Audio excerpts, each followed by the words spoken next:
जय हिंद दोस्तों, कैसे हैं आप लोग। चलिए आपके लिए एक वीडियो नहीं, जो कि आप ये बुक देख रहे हैं, इसके हर चैप्टर पर आपको अलग से वीडियो लाया जाएगा। जो कि एक नेक्स्ट पहले वीडियो लाया गया था, उसमें आपको बता दिया गया था कि कैसे कैसे क्लास चलेंगे, आपको नोट्स मिलेंगे, आपको कैसे करना है, किताब को पढ़ना है नहीं पढ़ना है, आपको कौन कौन किताब पढ़ना है, ये सब कुछ आपको बता दिया गया था। इसमें हम क्या करेंगे, जो कि फर्स्ट सेक्शन होगा, जैसे केमिस्ट्री है, बायोलॉजी है और केमिस्ट्री फिजिक्स है। तो केमिस्ट्री का इसमें चार टॉपिक है।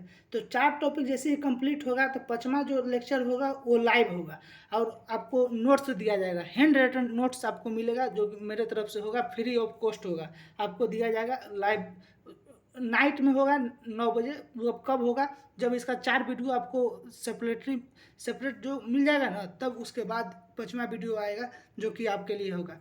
चलिए शुरू करते हैं। मैं साहिल आपको स्वागत करता हूं अपने ही चैनल CSC स्टडी जोन में। चलिए शुरू करते हैं। ये जो आप पढ़ रहे हैं, आपको 70 BPSC जो होगा ना, 70वीं BPSC, उसमें आपको बहुत ही महत्वपूर्ण काम देगा। उसमें कम से कम 30 नंबर आता है, जो कि साइंस से होता है। बहुत लोगों को कन्फ्यूजन होता है कि साइंस कहाँ से कंप्लीट करें, जो कि इससे कंप्लीट हो जाएगा दोस्तों। अब देखिए, इसमें करीब 22 से 25 नंबर आपका कंप्लीट होगा।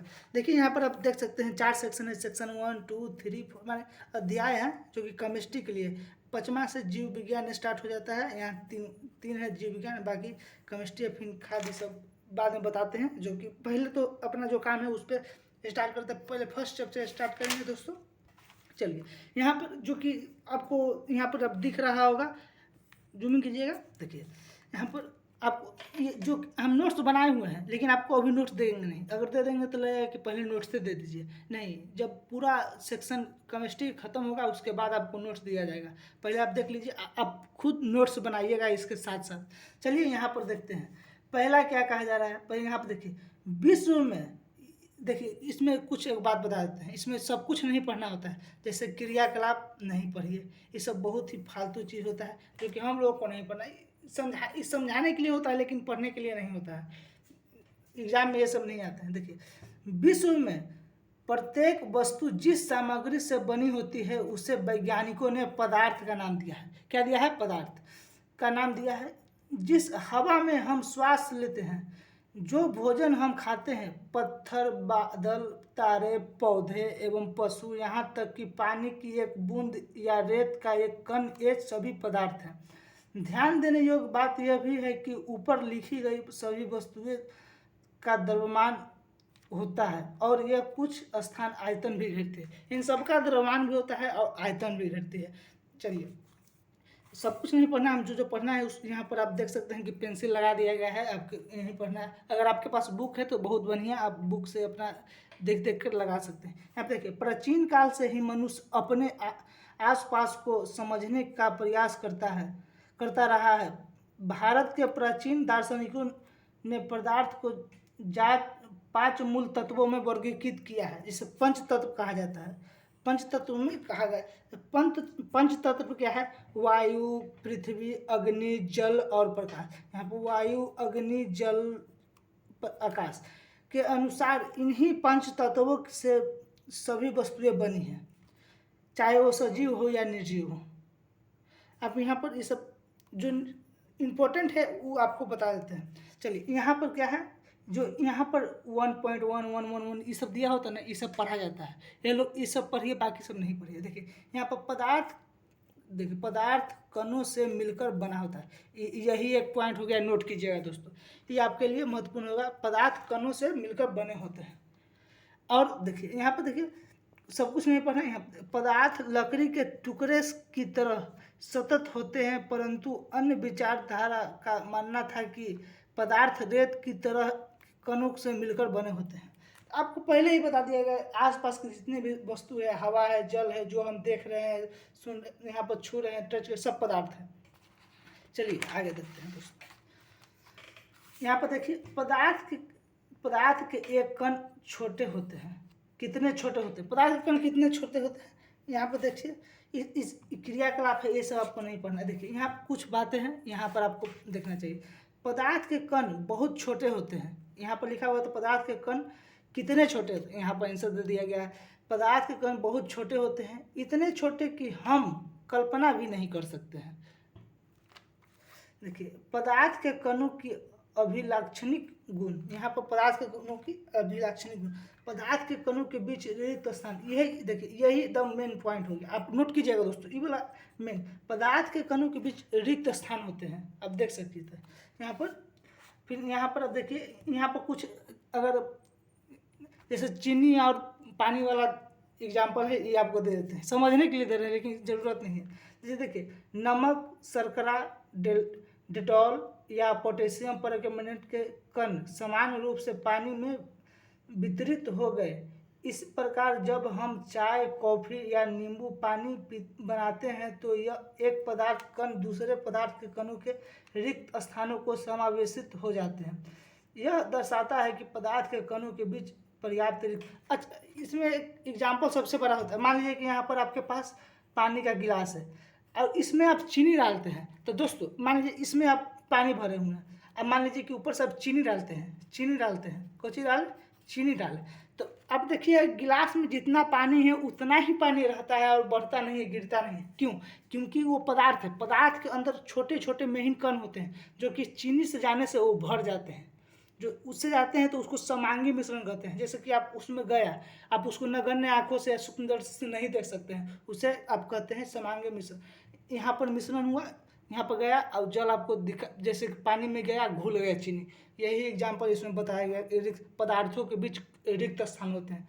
देखिए कितना विस्तार में आपको बता दिया गया है एनसीईआरटी की तरफ से कि पदार्थों के बीच कितना कण रिक्त स्थान होता है। चीनी और पानी वाला एग्जाम्पल सर सबको ही जानता है। अब यहाँ पर देखिए कुछ यहाँ पर देखिए पदार्थ के कण निरंतर गतिशील होते हैं, यह भी नोट करने वाली पॉइंट है। पदार्थ के कण निरंतर गतिशील होते हैं, अर्थात उनमें गतिज ऊर्जा होती है, उसमें गतिज ऊर्जा होती है। तापमान बढ़ने से, ये वाला पॉइंट एकदम नोट कीजिएगा दोस्तों, तापमान बढ़ने से कणों की गतिज ऊर्जा तेज होती है। यह प्रश्न पूछा गया है, इसीलिए आपको कह रहे हैं कि प्रश्न आप ध्यान दीजिएगा। तापमान बढ़ने के से कणों की गति तेज हो जाती है, इसीलिए हम कह सकते हैं कि तापमान बढ़ने से कणों की गतिज ऊर्जा भी बढ़ती है। यह प्रश्न पूछा हुआ है, आपको इस पर ध्यान देना चाहिए, इस पर आप ध्यान दीजिएगा दोस्तों। आप यहाँ पर देखिए अंतः मिश्रित हो, देखिए यहाँ पर कुछ बात, दो विभिन्न पदार्थों के बीच दो विभिन्न पदार्थों के कणों का स्वतः मिलना ही विसरण कहलाता है।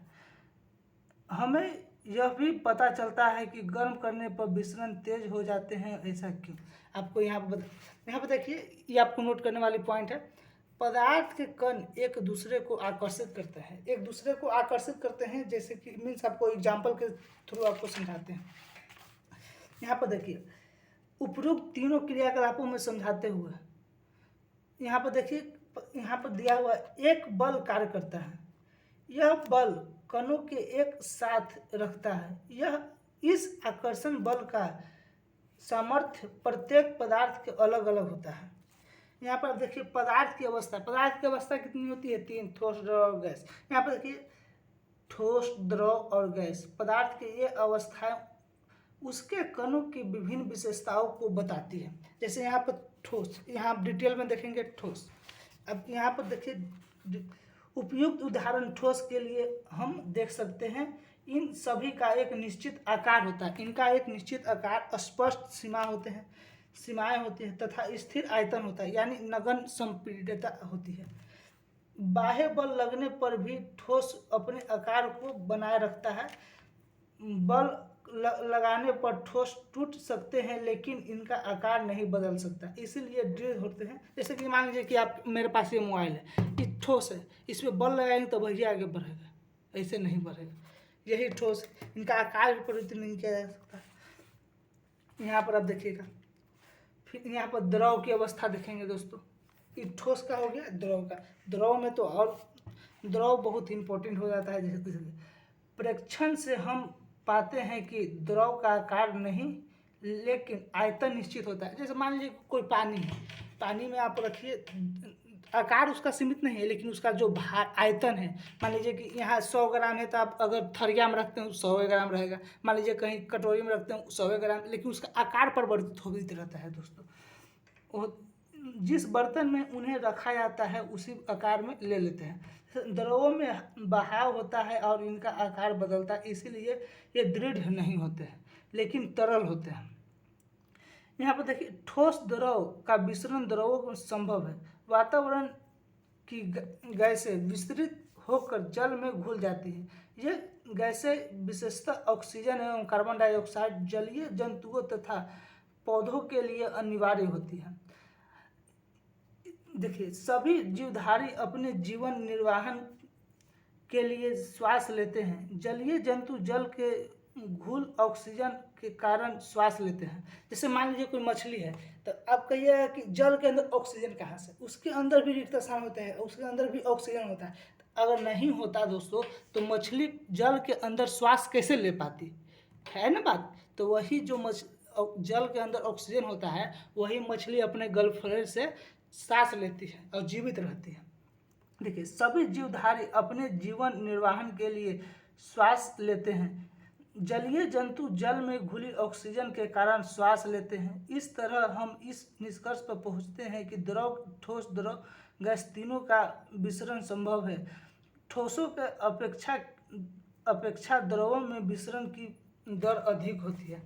ऐसा इसलिए होता है क्योंकि द्रव अवस्था में पदार्थ के कण स्वतंत्र रूप में से गति करते हैं और ठोस की अपेक्षा द्रव के कणों के रिक्त स्थान भी अधिक होता है। सही बात है दोस्तों। यहाँ पर देखिए, गैसीय अवस्था भी जरूरी है। देखिए, आपने कभी उस गुब्बारे वाले पर ध्यान दिया है जो गैस के एक सिलेंडर के बहुत सारे गुब्बारे हवा में भरते हैं? आपने ये सब बेकार है दोस्तों, पुराने।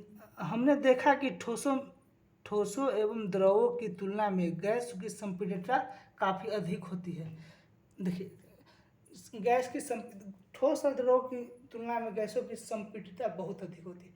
कारण, देखिए, जो हमारे यहाँ एलपीजी जो गैस होते हैं, आप एग्जांपल समझिएगा दोस्तों, जो हमारे यहाँ एलपीजी गैस होते हैं वो लिक्विड होता है। कैसे? वो पहले होता है गैस, लेकिन उसको संपीड़ित किया जाता है, उसको दबाव के साथ बहुत ही, उसको मान लीजिए एकदम पूरा चाप कर उसको कम करके उसको द्रव में बदला जाता है। वो द्रव होता नहीं, वो गैस है, लेकिन उसको संपीड़ित करित उसको द्रव में बदला जा सकता है। वही यहाँ पर लिखा गया। देखिए, काफ़ी अधिक होती है। हमारे घरों में खाना बनाने वाले उपयोग होने वाले यहाँ पर वाली द्रवीकृत पेट्रोलियम के एलपीजी या अस्पतालों के लिए दिए जाने वाले ऑक्सीजन सिलेंडर में संपीड़ित गैस होती है। यहाँ पर आजकल वाहनों में ईंधन के रूप में भी संपीड़ित प्राकृतिक गैस सीएनजी का उपयोग होता है। आप देख लीजिए दोस्तों, संपीड़ित गैस का भी संपीड़ित काफ़ी अधिक होने के कारण गैसों के अत्यधिक आयतन के एक कम आयतन वाले सिलेंडर में संपीड़ित किया जाता है। जैसे में आप देख सकते हैं, यहाँ पर आप कुछ भी अपने भी कुछ पढ़ सकते हैं। यहाँ पर जो इम्पोर्टेंट पॉइंट हम वही बता रहे हैं, यहाँ पर हाईलाइट किया गया है जो इम्पोर्टेंट है। देखिए, गैसीय अवस्था में कणों की गति अनियमित और अत्यधिक तीव्र होती है। इस अनियमित गति के कारण एक कण आपस में द्रव बर्तन की दीवारों से टकराते हैं। बर्तन की दीवार पर गैस कणों द्वारा प्रति इकाई क्षेत्र पर लगे बल के कारण गैस का दबाव बनता है। फिर यहाँ पर देखिए, क्या पदार्थ अपनी अवस्था को बदल सकता है? एकदम बदल सकता है। देखिए, पदार्थ की 3 अवस्था आपको बता दिया गया है। देखिए, जो पानी एक एग्जाम्पल है ना, तीनों अवस्था में रह सकता है, इसका कोई अथी नहीं है। जैसे पानी द्रव है, इसको गैस बना सकता है। जैसे ठोस हो गया तो बर्फ भी है, सब है। पानी, देखिए यहाँ पे लिखा है पानी तीनों अवस्था में रह सकता है। जैसे ठोस जैसे बर्फ हो गया, द्रव जैसे जल, गैस जैसे कि जलवाष्प हो गया, जैसे कि जलवाष्प बन के उड़ता है। तो अवस्था बदलने के दौरान पदार्थ के अंदर क्या होता है? अवस्था के परिवर्तन के कारण से पदार्थ के कणों पर क्या प्रभाव पड़ता है? क्या हमने इन प्रश्नों का उत्तर नहीं खोजना चाहिए? एकदम खोजना चाहिए। चलिए नीचे देखते हैं। यहाँ पर ये जो पॉइंट हम दे रहे हैं ये बहुत इंपॉर्टेंट है, इसको नोट कीजिएगा। यहाँ पर आप देख सकते हैं, ठोस के तापमान को बढ़ाने पर उनके कणों की गतिज ऊर्जा बढ़ जाती है। यहाँ देखिए, ये जो यहाँ से यहाँ होगा, आपको यही एक प्रश्न हो गया, एकदम पूछ दिया जाएगा। ठोस देखिए ठोस के तापमान को बढ़ाने पर उसके कणों की गतिज ऊर्जा बढ़ जाती है। गतिज ऊर्जा में वृद्धि होने के कारण कण अधिक तेजी से कंपन करने लगते हैं। ऊष्मा के द्वारा प्रदत्त की गई ऊर्जा कणों के बीच के आकर्षण बल को पार कर लेती है। इस कारण कण अपने नियत स्थान को छोड़कर अधिक स्वतंत्र होकर गति करने लगते हैं। एक अवस्था ऐसी आती है जब ठोस पिघलकर द्रव में परिवर्तित हो जाते हैं, जिसे हम क्या कहते हैं, न्यूनतम तापमान पर ठोस पिघलकर द्रव बन जाता है। ठोस द्रव बन जाता है, उसे हम गलनांक कहते हैं। क्वथनांक गलनांक वाला थ्योरी आपको बाद में देते हैं, पहले कुछ कुछ बता देते हैं। किसी ठोस का गलनांक उसके कणों के बीच के आकर्षण बल के सामर्थ्य को दर्शाता है। बर्फ का गलनांक 273.15 केल्विन है, माने कि 0 डिग्री सेल्सियस। गलने की प्रक्रिया यानी ठोस से द्रव अवस्था में परिवर्तित का संलग्न है। यहाँ पर आप देखिए, ये जो पूरा है ना, आपको ये पूरा पढ़ना है, ये पूरा इंपॉर्टेंट है, लेकिन इसमें जो एकदम खास है वो हमको बताते हैं आपको। यहाँ पर देखिए, चूंकि तापमान में बिना किसी तरह की वृद्धि दर्शाए इस ऊष्मीय ऊर्जा को बर्फ में अवशोषित कर लेती है। यह माना जाता है कि बीकर में ली गई सामग्री में छुपी रहती है। यहाँ पर आप सब ये सब देख सकते हैं, जो यहाँ पर देखिए संलग्न के प्रसुप्त ऊष्मा कहते हैं, जो 0 डिग्री सेल्सियस यानी कि 273 केल्विन पर जल के कणों की ऊर्जा उसी तापमान पर बर्फ के कणों की ऊर्जा अधिक होती है। यहाँ ऊष्मा ऊर्जा देती है। यहाँ पर देखिए कुछ, देखिए यहाँ पर तापमान, इस तापमान पर द्रव गैस में बदलना शुरू हो जाता है। वायुमंडलीय दाब पर वह तापमान जिस पर द्रव उबलने लगता है उसे क्वथनांक कहते हैं। मान लीजिए कोई जल है 100 डिग्री सेल्सियस पर, उसे क्वथनांक कहते हैं। इसी तरह क्वथनांक समिष्ट गुण है। द्रव के सभी कणों के इतनी ऊर्जा मिल जाती है कि ये वाष्प में बदल जाते हैं। जैसे में जल के लिए तापमान 373 डिग्री केल्विन 100 डिग्री सेल्सियस है, 273 पर 100 हो गया 373 डिग्री केल्विन। यहाँ पर देखिएगा, वाष्पीकरण के गुप्त ऊष्मा के रूप में अतिरिक्त ऊष्मा अवशोषित होती है। जैसे देखिए ठोस गया, ऊष्मा गया, द्रव शीतल आया, ये कॉन्सेप्ट यहाँ पर समझाया जाएगा। देखिए ये जो है ना, ये बहुत इंपॉर्टेंट है। ये आपको पहले यहाँ पर आप कुछ कुछ बताते हैं, फिर ये कॉन्सेप्ट चलते हैं जो कि मोस्ट इम्पोर्टेंट होते हैं।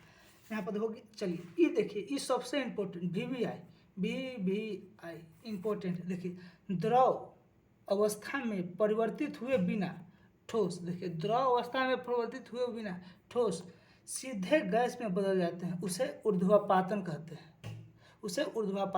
हैं। जैसे अब गैस सीधे ठोस में बने बिना, देखिए इहो एक, देखिए, और गैस सीधे ठोस बनने की प्रक्रिया को निक्षेपण कहते हैं। ये 2 इम्पोर्टेंट पॉइंट है, आपको पूछा जाता है, हर बार पूछा जाता है। यहाँ पर भी देख सकते हैं। यहाँ पर देखिए, यही कारण कार्बन डाइऑक्साइड को शुष्क बर्फ ड्राई इश्क कहते हैं। देखिए इस प्रकार हम देखिए ये कॉन्सेप्ट देखते हैं, द्रव है, गैस है, ठोस है। देखिए यहाँ जो है ना, यहाँ पर द्रव का वाष्पीकरण हुआ तो गैस में बदला, माने कि गर्म किए, जल को गर्म किए तो वाष्प बना, तो गैस बना। फिर इसको गैस किए, संघनन किए तो द्रव बना। गैस को एकदम पूरा संघनन मान क्या होता है, उसको संपीड़ित किया जाता है, उस गैस को संपीड़ित कर उसको द्रव में बदला जाता है। फिर यहाँ पर देखिए गैस को क्या किया, यहाँ बिना द्रव में बदल, देखिए यहाँ पर ये जो है ना, यहाँ पर देखिए द्रव अवस्था में परिवर्तन हुए बिना ठोस अवस्था में सीधे द्रव में बिना बदले हुए भी ठोस में चल जाता है, उसे ही देखिए ऊर्ध्वपातन कहते हैं। यहाँ पर देखिए निक्षेपण कहें गैस से ठोस से बिना अथी द्रव में बदले गैस में चला जाता है, उसे ऊर्ध्वपातन कहते हैं। ये कॉन्सेप्ट हो गया। यहाँ पर देखिए ठोस से गया, संलग्न हो गया, यहाँ से आया, माने कि द्रव को गर्म की, माने कि आपके पास जल है उसको गर्म किए तो जल गया तो उसको ठोस कहते हैं। बर्फ बना तो ठोस हो गया। इसका कॉन्सेप्ट यही है दोस्तों, आप समझ गए होंगे। देखिए वाष्पीकरण पदार्थ की अवस्था बदलने के लिए सदैव ऊष्मा दोनों या देना या दाब बदलना आवश्यक है। ये सब आप पढ़ सकते हैं, आपके पास बुक होगा, ये सब इम्पोर्टेंट है, इम्पोर्टेंट जो इम्पोर्टेंट है वो आपको बता दिया गया है दोस्तों।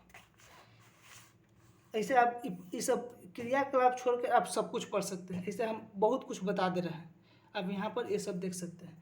जैसे देखिए, हम जानते हैं कि पदार्थ के कण हमेशा गतिशील होते हैं और कभी कभी रुकते नहीं। एक निश्चित तापमान पर गैस, द्रव, ठोस कणों के विभिन्न मात्रा में गतिज ऊर्जा होती है। द्रवों में सतह पर स्थित कणों के कुछ अंशों के में इतनी गतिज ऊर्जा होती है कि वे दूसरे कणों के आकर्षण बल को मुक्त हो जाते हैं। क्वथनांक से कम तापमान पर द्रव वाष्प में परिवर्तित होने के कारण प्रक्रिया वाष्पीकरण कहते हैं। इसी को वाष्पीकरण कहते हैं दोस्तों। ये सब आप देख सकते हैं, यहाँ पर सब इम्पोर्टेंट है। जो आप इम्पोर्टेंट था वो आपको सब बता दिया गया। इसका नोट्स आपको मिलेगा जब चारों चैप्टर खत्म हो जाएगा, तो एक सेक्शन का आपको लिया हो जाएगा, 5वां लाइव होगा। यहाँ पर ये भी आप देख सकते हैं, बर्फीले जल में से भरे गिलास की बाहरी सतह पर जल की बूंदें क्यों जल। ये बहुत इंपॉर्टेंट है दोस्तों, हमेशा पूछा जाता है। यहाँ पर देखिए, मान लीजिए कोई आपके पास जल है, मान लीजिए बर्फ, मान लीजिए आपके पास बोतल है, ठंडा बोतल लेते हैं पानी वाला। आप जैसे ही वहाँ रखिएगा तो आप देखिएगा कि बोतल के आसपास कण कण। इसका कारण ये है कि दोस्तों, जो उसका तापमान है और जो वायु में है ना, आपको लगता है वायु में कुछ नहीं, वायु में भी जल होता है, समझे। क्या होता है, जाके उसका वातावरण दोनों टच होता है, उसका जाके चिपक जाता है।